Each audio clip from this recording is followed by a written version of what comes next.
Olá, eu sou Dulce Maria Pereira, sou professora da Universidade Federal de Ouro Preto, também pesquisadora, coordeno um laboratório de pesquisa e educação ambiental e também atualizo os meus conhecimentos hoje num novo doutorado na Universidade Federal do Maranhão e principalmente dedico-me às questões de risco, precaução e prevenção, o que faz com que eu trabalhe muitíssimo nas questões referentes às populações atingidas por barragens e grandes empreendimentos e, definitivamente, em relação às questões climáticas. Esse nosso segundo encontro, ele cria referências para que se possa discutir e, obviamente, entender o cenário internacional a partir dos acordos firmados pelos países no sistema das Nações Unidas, nessa área ambiental e mais em relação às questões climáticas. Nós vamos tratar do Acordo de Paris, importante, não é? de 3 dos seus artigos, artigo 6, artigo 9 e artigo 11, e também vamos discutir a posição do Brasil, a realidade do Brasil neste processo. Eu vou começar referindo-me a uma questão importante, que foi a avaliação feita pelo então presidente do Chile, o presidente Allende, há 50 anos atrás, nas Nações Unidas, em 1972. Vou ler o que ele disse. O presidente Allende disse, olha, em plena década de 70, depois de tantos acordos e resoluções da comunidade internacional, onde é reconhecido o direito soberano de cada país dispor de seus recursos naturais em benefício do seu povo, depois da adoção de pactos internacionais sobre direitos econômicos, sociais e culturais, e da estratégia para a segunda década de desenvolvimento, né, considerada uma segunda década que rompia principalmente com as desigualdades da industrialização, ele diz, mesmo tendo sido celebrados tais acordos, nós somos vítimas de mais uma nova manifestação do imperialismo, mais sutil, mais astuta e terrivelmente eficaz. Isso para impedir o exercício de nossos direitos de Estado soberano. E aí trata do como as corporações, como as grandes empresas multinacionais, como essas corporações atuam para subordinar os Estados, inclusive a partir e com referência nesses acordos aos interesses dos países europeus, dos países historicamente que exercitaram e exerceram tanto o colonialismo quanto o neocolonialismo, não é? E, principalmente, como essas empresas atuam de forma simbiótica com a ordem estabelecida pelas novas regulações internacionais. Vejam, o presidente Allende falou isso há mais de 50 anos, não é? E essa é uma realidade muito frequente e é a realidade do conjunto dos países, principalmente daqueles como o Brasil, em desenvolvimento ou com menor desenvolvimento relativo. Além disso, o que é significativo é também pensar que os acordos que surgem das grandes conferências que nós vamos discutir hoje, né, e vamos continuar discutindo ao longo do curso, esses acordos muitas vezes são planejados, pensados, identificados de forma não plenamente inclusiva. Porque, embora os países votem, embora os países assinem tais acordos, e esses acordos sejam acordos vinculativos, o que significa que o compromisso internacional foi assumido. Uma vez assumido o compromisso internacional, os países precisam executar aquilo que eles, a que eles se comprometeram, não é? Então, são vinculativos. Mas, apesar dessa participação, e mesmo da frequente participação dos grupos, dos movimentos sociais, há uma limitação, tanto no que diz respeito à correlação de forças em relação aos votos, como em relação aos textos. E os países ricos, não é? Os países mais materialmente ricos, os países principalmente daquele que é chamado norte global, acabam, segundo vários autores, eu vou oferecer um texto para vocês que mostra muito bem como isso acontece, mas esses países acabam submetidos aos interesses dos países que tradicionalmente são aqueles que mais poluem, são aqueles que vivem na sua riqueza, parte da riqueza coletiva de forma muito desigual. Tem mais, tem mais.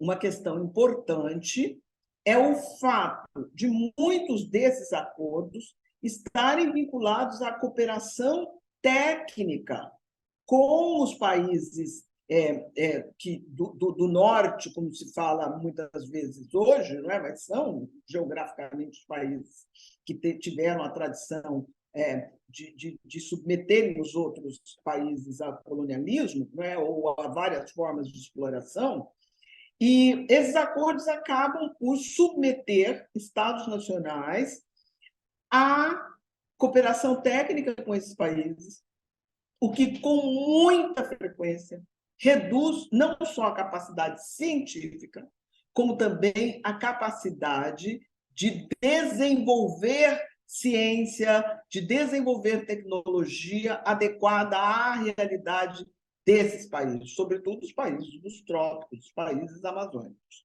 Então, todas essas questões precisam ser consideradas à medida que nós vamos falando aqui dos diferentes tratados. E o que eu vou fazer? Eu vou alinhar, eu vou tratar com vocês da linha do tempo desses tratados, vou incluir, vou falar das grandes conferências mundiais, mas também incluirei outros acordos que foram firmados por grande parte do mundo, inclusive pelo Brasil, ou eventualmente não. Eu vou citar um muito importante que o Brasil não assinou também, a gente precisa discutir por quê, não é? Começando pela Conferência de Estocolmo, que aconteceu em 1972. Foi um momento especial do ponto de vista da universalização da discussão sobre as questões ambientais, principalmente sobre como vários dos países do mundo estavam sendo penalizados por desertificação. Isso foi um tema muito forte, conduzido principalmente por países africanos, não é? Mas por vários impactos a partir do desenvolvimento industrial dos países mais industrialmente desenvolvidos, portanto, os países mais ricos do planeta, e ainda em função das desigualdades internas dos países, devido ao controle da riqueza por grupos minoritários nos próprios países, impondo ao conjunto das nações, não é, inclusive às suas nações internamente, grandes desigualdades que eram condicionadas à questão ambiental e principalmente aos impactos sofridos pelo meio ambiente. A Conferência de Estocolmo trouxe discussões importantes, que iniciou, inclusive, a discussão sobre o que se chama hoje o desenvolvimento sustentável, porque uma das propostas era exatamente a redução do desenvolvimento. Né? Era não se reduzir o desenvolvimento, mas se desacelerar a forma como ocorria a industrialização, principalmente nos países mais ricos, para que houvesse um novo modelo de gestão. Foi a primeira vez que se falou, de fato, de uma gestão das relações entre o ser humano e o ambiente, e, além disso, que se reduzisse o consumo, não é? E que a produção fosse uma produção vinculada e condicionada ao bem-estar, é o que se dizia, era a linguagem daquele momento, ao bem-estar da época. Veja bem, grande parte do mundo industrializado entrou em choque com essas discussões, inclusive dizendo que se estava propondo o empobrecimento do mundo, que a proposta de decrescimento, de redução do crescimento, era uma proposta que vinha para imobilizar avanços que a humanidade havia conquistado, e esse embate foi um embate que durou durante muitos anos, inclusive condicionando o desenvolvimento científico em relação à prevenção de riscos e à redução de impactos, principalmente pela indústria acelerada. Uma das questões importantes aí foi justamente o início de uma definição do que era desenvolvimento. E foram as primeiras discussões sobre sustentabilidade. E o que se entendia por sustentabilidade nessa época não era essa definição simplista que se faz ainda hoje, mas era justamente essa capacidade de distribuição mais equilibrada do avanço econômico e científico, condicionado a uma redução do que eram chamados dos bens da natureza e, principalmente, a uma economia que fosse consolidada a partir de uma redução de consumo e, portanto, redução de risco. Foi um momento de debate global que durou durante muitos anos. Agora, a seguir, foi chamada uma outra conferência que, às vezes, não se fala tanto dela, porque ela não foi chamada pelo conjunto da ONU, mas ela foi chamada pela Unesco em 1977, fundamental, uma conferência fundamental, porque foi a conferência de Tbilisi, quando se estruturou a educação ambiental, quando foi definido que a educação ambiental deveria permear todas as atividades do conjunto social, da gestão, da produção, e que produção de riqueza também era produção de conhecimento para a redução do uso, ainda usando aquele termo, dos bens da natureza. E que a educação, como um todo, deveria ser transversalizada pela educação ambiental. Essa conferência tem impactos ainda hoje. Para a gente lembrar, lamentavelmente, há pouco tempo ainda, não é? O Brasil, por exemplo, incluiu a transversalização da educação ambiental no sistema de ensino, tardiamente, mas a gênese, o início dessa conferência que teve, por referência, documentos de brasileiros importantes e documentos fundamentais, por exemplo, de Paulo Freire, não é? Foi aquela que criou esse embrião de educação ambiental que a gente vai ver depois, inclusive agora, como é tratado, por exemplo, no Acordo de Paris e em outros acordos mais atuais. Depois disso, houve uma outra conferência fundamental criada pela Organização Meteorológica Mundial, que era o nome, né? ONN, à época. Essa conferência foi em 1979. Ela gestou a criação disso que a gente ouve muitas vezes falar, que é o painel de mudanças climáticas, o conjunto, o IPCC, o conjunto de cientistas que tratam e trabalham e discutem e organizam temas referentes a mudanças climáticas. Muito importante. Foi a primeira vez que se deu legitimidade científica a essa discussão sobre a importância da mudança climática para a qualidade de vida, uma compreensão melhor do que significavam e do que significariam para o futuro os impactos climáticos. E eu vou dizer uma coisa para vocês.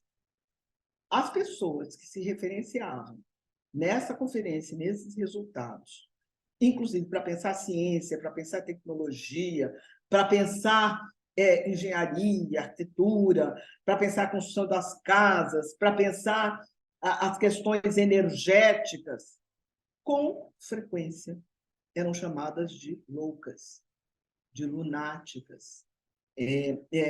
A gente vivia um cenário quase que de uma tentativa de controle para que esse não fosse um tema a permear as grandes questões. Porque, justamente, a indústria dizia que não estava adequada para essas discussões. Imaginemos a indústria da construção civil, né? Imaginemos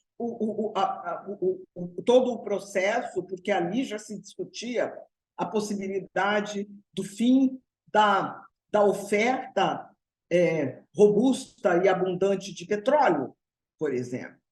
Então, essas questões eram questões que não eram bem-vindas, que, na verdade, não eram sequer benditas e que, com frequência, eram malditas, inclusive nas esferas acadêmicas. Quantas e quantos dos nossos estudantes profissionais, mestres e doutores, foram formados para identificar essas realidades, para prevenir essas realidades e, principalmente, para conseguir impactar o desenvolvimento a partir desse conhecimento? Pouquíssimas pessoas. Né? Pouquíssimas pessoas. E esse conhecimento acabou sendo acumulado, de novo, de forma desigual, pelos países controladores do conjunto da riqueza produzida no planeta. Depois disso, vem a Eco 92. A Eco 92 no Brasil.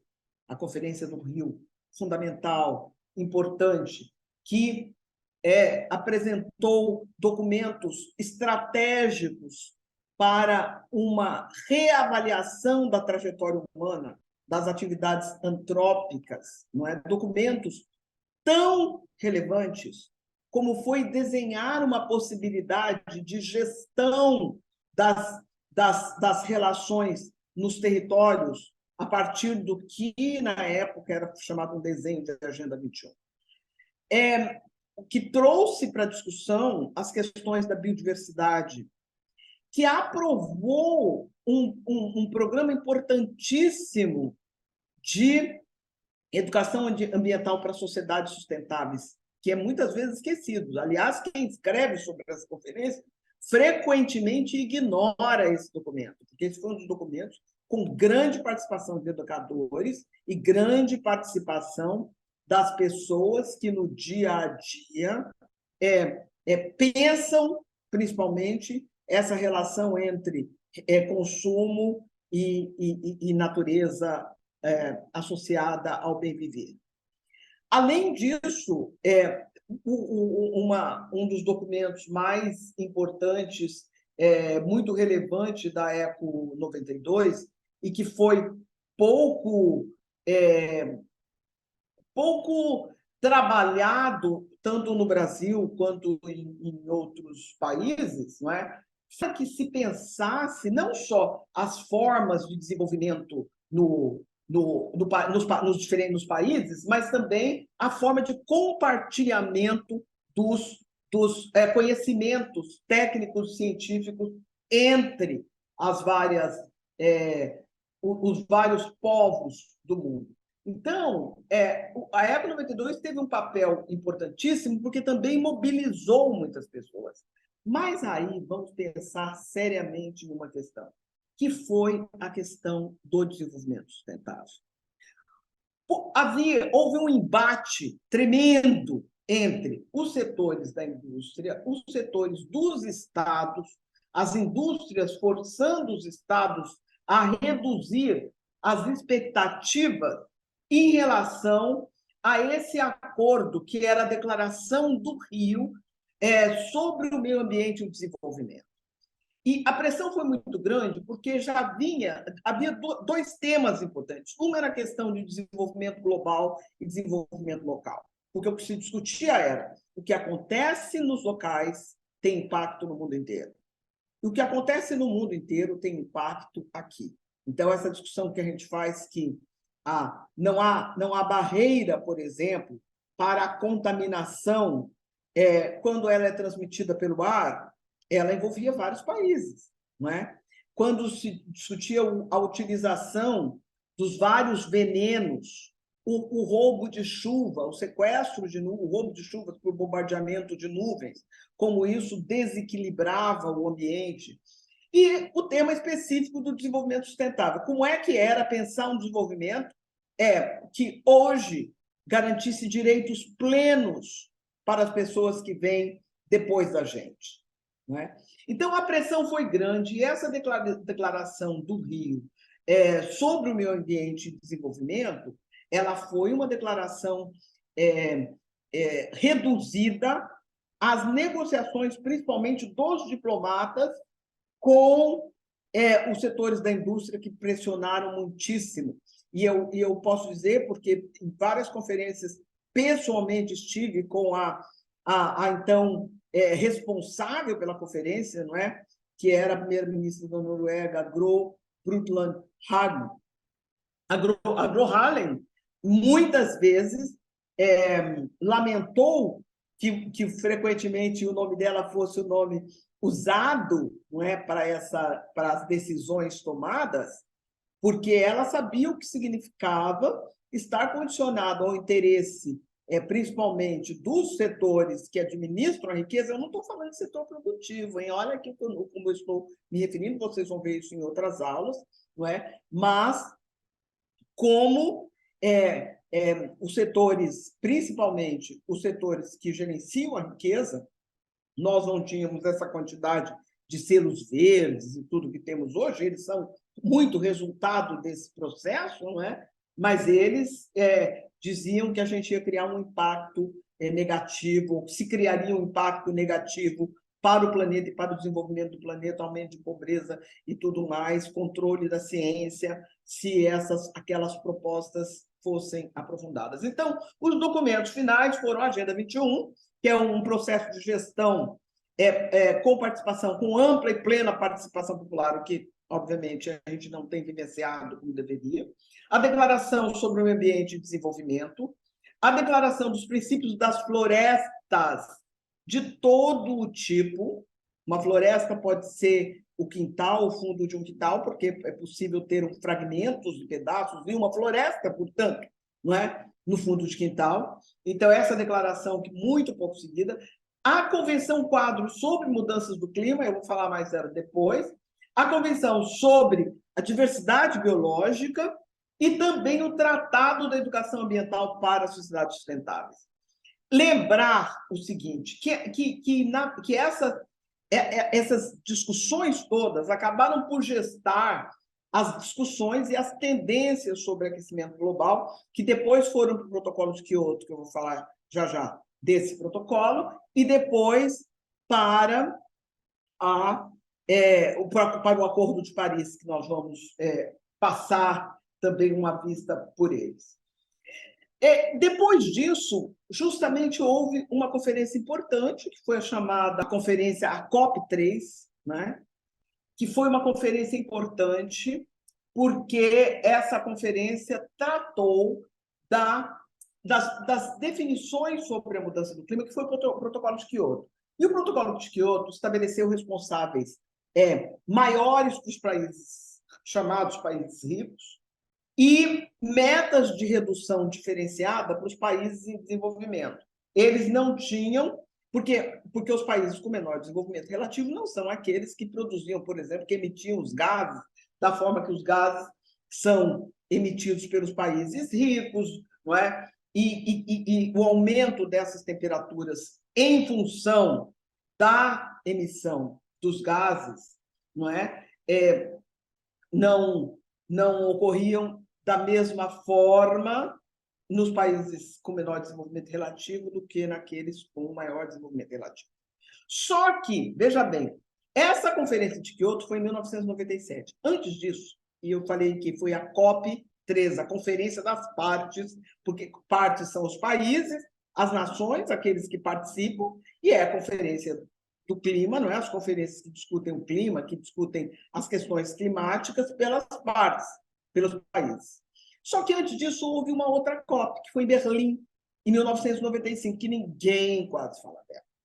Foi ali naquela conferência que o conceito de gases de efeito estufa foi tornado um tema global com assinatura conjunta dos países, mas a participação foi principalmente, e os compromissos, e a visão de mundo de como trabalhar a questão do aquecimento global e da emissão dos gases de efeito estufa, foi principalmente a partir dos países europeus. Essa conferência de Berlim, importante, mas ela não trazia uma visão do conjunto do mundo como, mesmo em conflito, o conflito é permanente nessa área, né? O conflito de interesses, os mesmos conflitos históricos de interesse são permanentes nas conferências, mas nessa os conflitos foram definitivamente reduzidos, porque a participação dos países com menor desenvolvimento relativo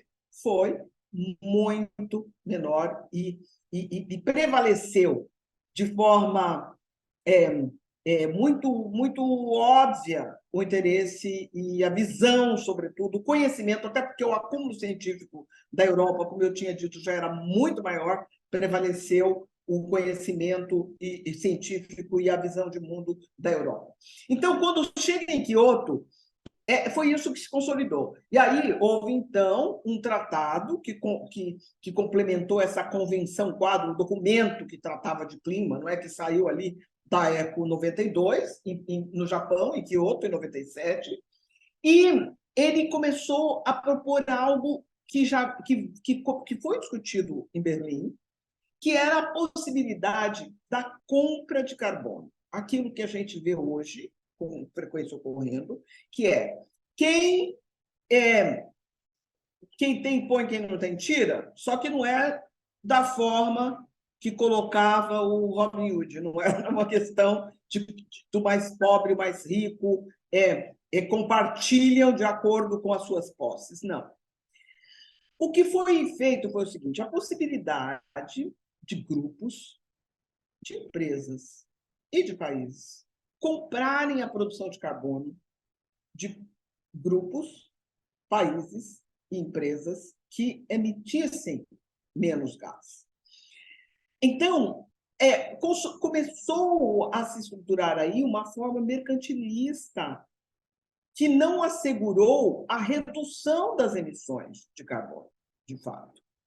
Porque alguns países diziam: olha, eu posso continuar emitindo, eu posso continuar poluindo, porque eu vou lá e compro, e por isso, às vezes, o interesse em manter algumas regiões intocadas do mundo, para que esses países possam continuar com o seu veloz, aquilo que chamam de desenvolvimento, não é? Comprando o carbono de outras partes do mundo. E aí surgiu uma outra questão, que há muita controvérsia em tudo, não é? Porque os interesses são interesses conflitantes. Às vezes coincidem, mesmo quando coincidem, muitas vezes são conflitantes. E um deles foi a criação de um mecanismo chamado Mecanismo de Desenvolvimento Limpo, que principalmente ele é um mecanismo para se aplicar à indústria. Depois ele avançou até mesmo para a administração pública, que eram formas de se utilizar tecnologias de baixo impacto, naquele momento, principalmente aquelas com menor emissão de carbono, ou que fossem, na sua série de produção, produzidas com baixo uso de carbono, com baixa emissão de carbono. Importante dizer que os Estados Unidos foi um dos países que não assinou o Protocolo de Quioto. Ele disse que o Protocolo de Quioto comprometeria a sua economia, e o que se tinha, o que vários cientistas avaliavam, é que, na verdade, o país não queria ser pressionado a reduzir as suas emissões, embora condicionasse, em vários casos, a redução de emissão de outras partes do planeta.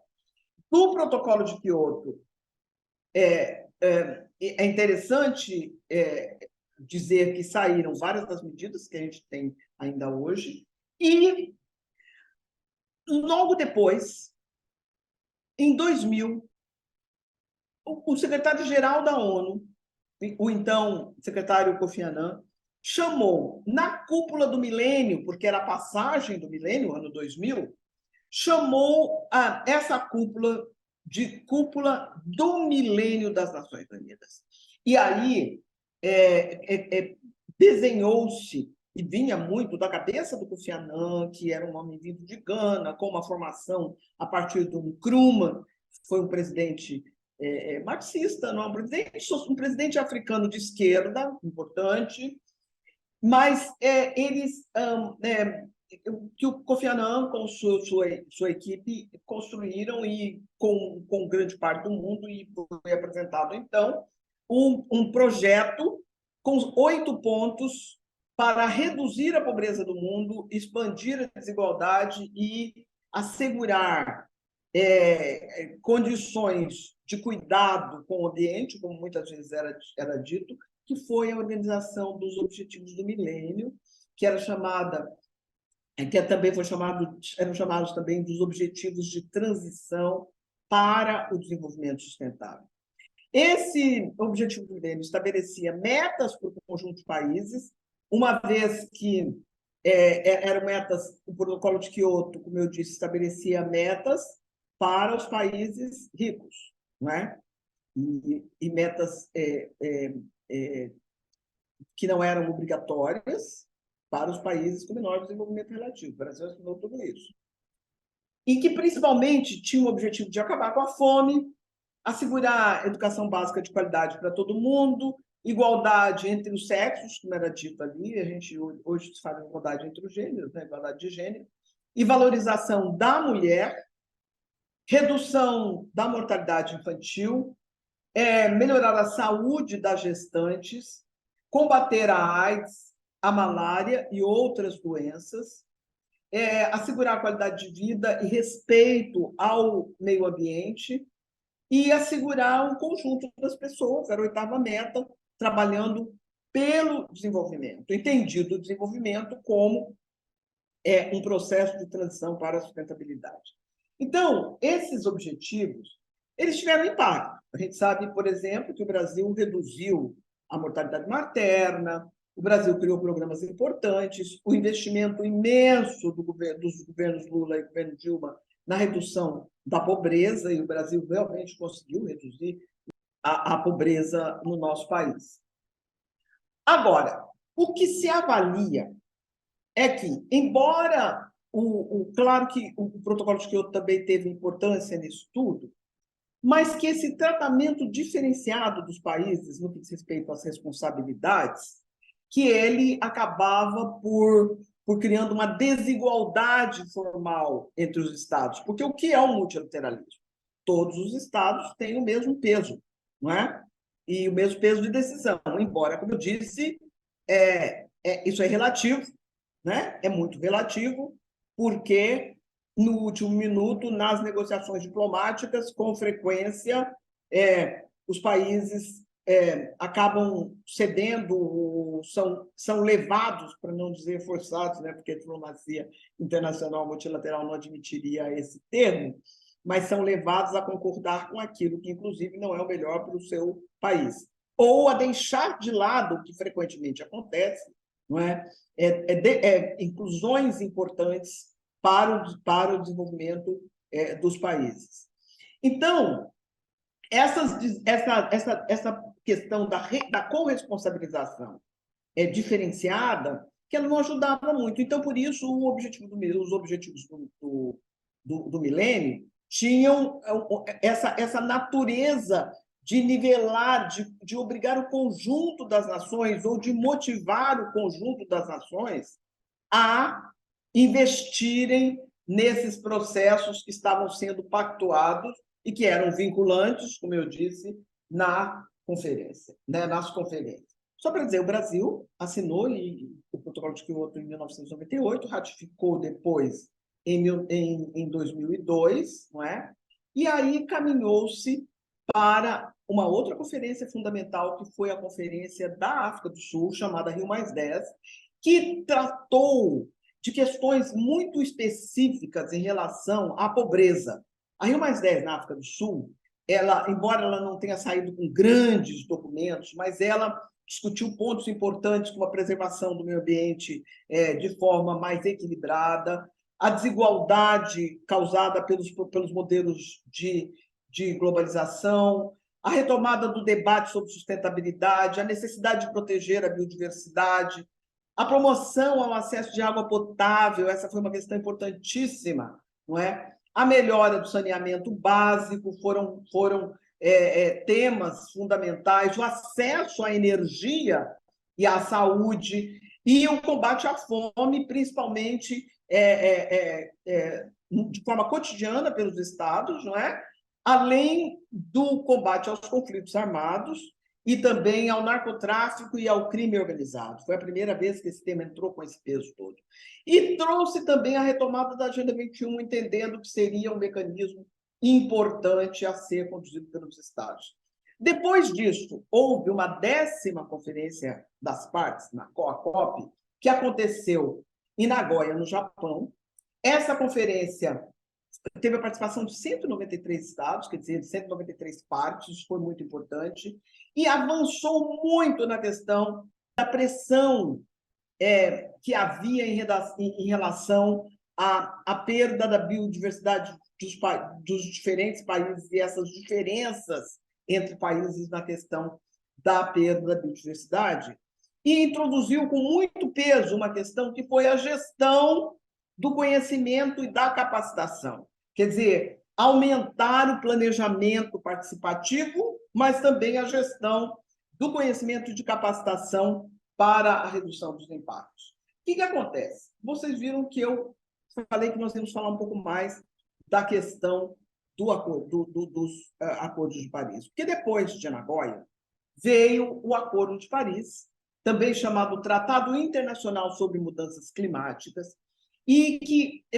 teve como principal objetivo as emissões de gases de efeito estufa, retomou a questão como dióxido de carbono, mas também condicionou o aumento da temperatura a 2 graus Celsius. Quer dizer, a gente voltaria ao patamar da Revolução Industrial. Isso significaria que todos os países teriam que fazer esse esforço, não é?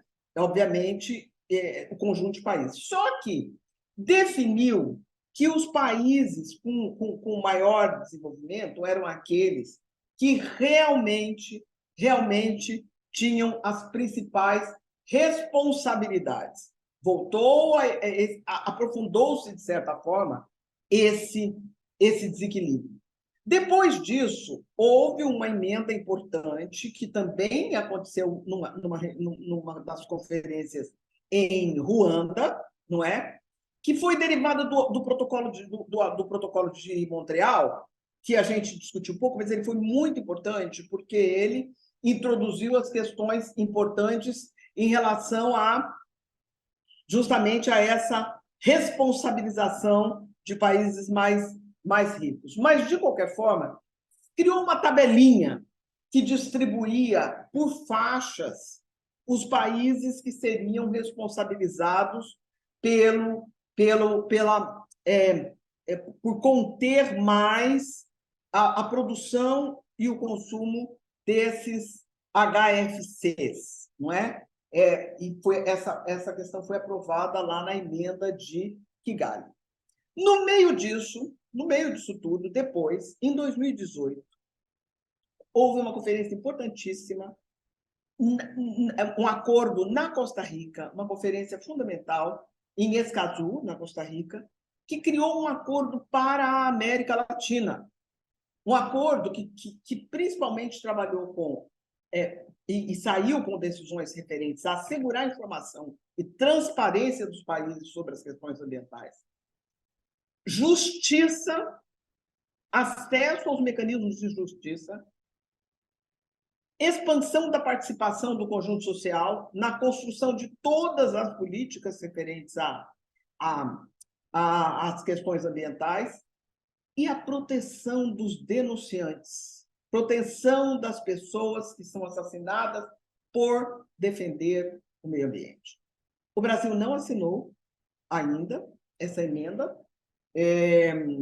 ela já foi discutida várias vezes, o Brasil não ratificou a emenda, e essa é uma perda tremenda para o nosso país, não é? É uma perda tremenda porque nos distancia, inclusive, desse desejo coletivo. O Brasil participou com muito peso da conferência, né? E participou do acordo e não ratificou, o que nos distancia, inclusive, das nossas parcerias na América Latina.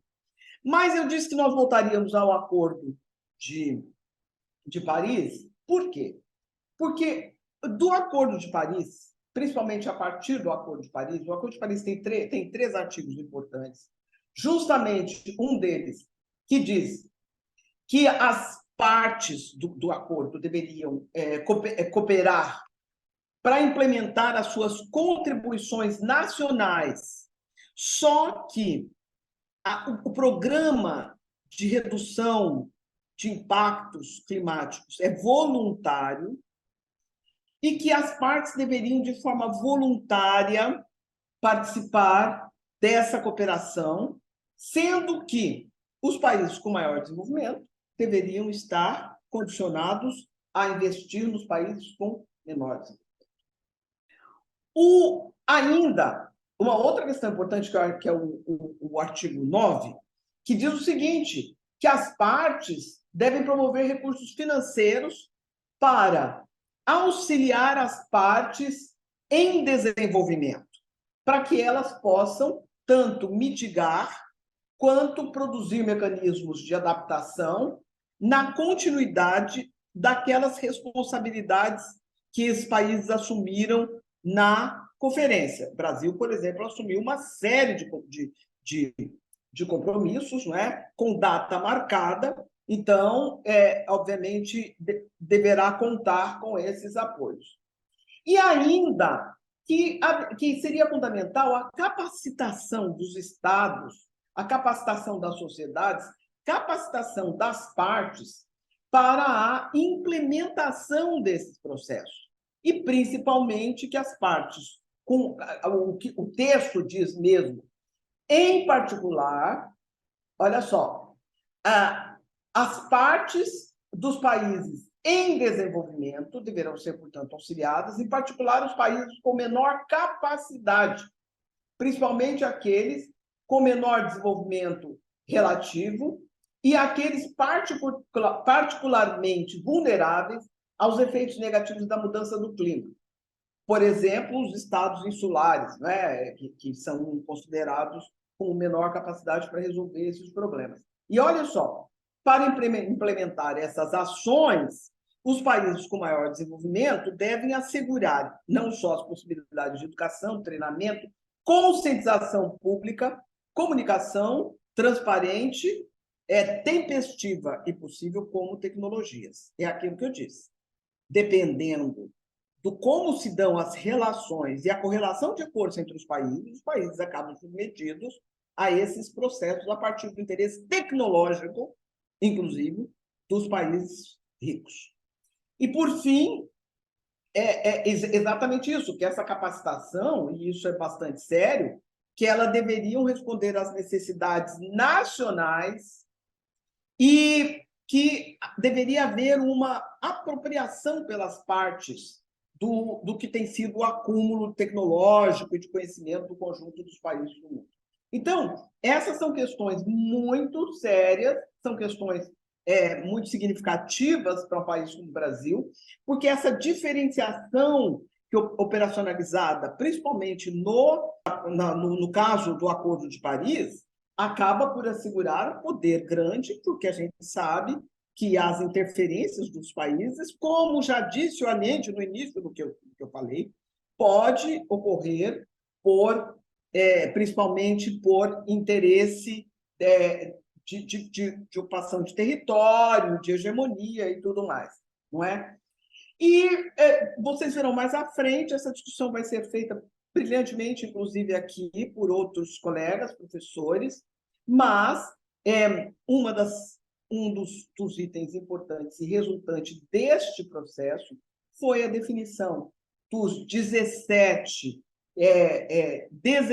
itens de um programa chamado os Objetivos de Desenvolvimento Sustentável, monitorado pela Organização das Nações Unidas, que tem objetivos muito nobres, erradicação da pobreza, indústria, inovação e infraestrutura e tudo mais, mas que também condiciona os países a índices, a modelos e a processos que tradicionalmente são aqueles de interesse dos interesses permanentes dos países mais ricos.